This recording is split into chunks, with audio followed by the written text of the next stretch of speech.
War Secretary Pete Hegseth delivered a blunt message to military leaders from around the globe this week. Get fit. Get on board with the Trump agenda or get out. It marked the first time generals from around the world had been summoned to convene with the Secretary. And many had expected closed-door announcements on trimming the general officer corps, drawing down forces in the Middle East and Europe, or cutting civilian and contractor roles. Instead, what they got was a televised address from Hegseth and President Donald Trump. The Secretary pushed a populist message of handing decision-making back to the warfighter, requiring senior leadership to perform physical training in line with lower-ranking officers and bringing uniformity back to the force. Garrett Smith, an active-duty Marine Corps reservist and CEO of defense tech firm Reveal, said the spectacle was unusual, but not without precedent. Trump declares reawakening of warrior spirit, unwavering support for military. I have your backs at a first level at any big multinational corporation or big organization. When there's a new boss, it's totally reasonable to call in all your regional managers and VPs for a setting of tone, to reconfirm the agenda, to ensure alignment. So, all of that makes sense, Smith said. But obviously, these are not normal times. This is the Trump administration. So, it's going to come with a bunch of enhanced drama and mystique and weirdness about it. The policy and the action might have been totally great, but much of the country is going to be left wondering, what was that really about? Even so, Smith argued, the underlying message was unmistakable.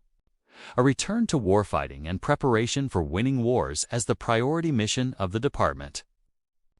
There was a perception we'd strayed from that it had become just one mission among many.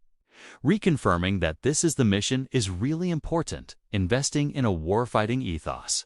At a moment when the Trump administration is on alert for internal resistance to its agenda. The speech served as a reminder to commanders stationed far from Washington that their authority ultimately flows from the president. This is a historic come-to-Jesus meeting, said Chad Robichaux, a former reconnaissance Marine who deployed to Afghanistan 8 times. The message is clear. The days of divisiveness, resistance, and undermining leadership are over. It was crystal clear. Generals and admirals are on notice. Comply and enforce these new policies and culture, or be fired. No more woke leaders, said Amber Smith, a combat veteran and advisor with the Coalition for Military Excellence. The topic today is about the nature of ourselves, because no plan, no program, no reform, no formation will ultimately succeed unless we have the right people and the right culture at the Department of War, Hegseth told the group. He emphasized that combat fitness tests would be gender-neutral and that high-level officers would need to meet standards. It's completely unacceptable to see fat generals and admirals in the halls of the Pentagon, and Sue's, unlaw. And Sue's country and the world? It's a bad look. It's not who we are, he said. Whether you're an airborne ranger or a chairborne ranger, a brand new private or a 4-star general, you need to meet the height and weight standards and pass your PT test. Hegseth announced that all personnel must pass physical training tests and meet weight requirements twice a year and would be required to work out daily.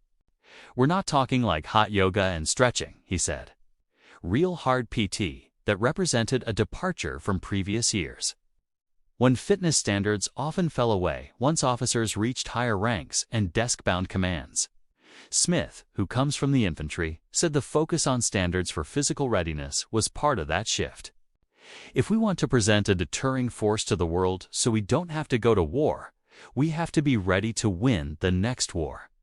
That is the deterrent force we project, he said. At the same time, Smith acknowledged the cultural edge of Hegseth's message. There was an obvious and very clear anti-woke, anti-social justice threat in there. That is unique to this administration, and it has to be a part of their message every time.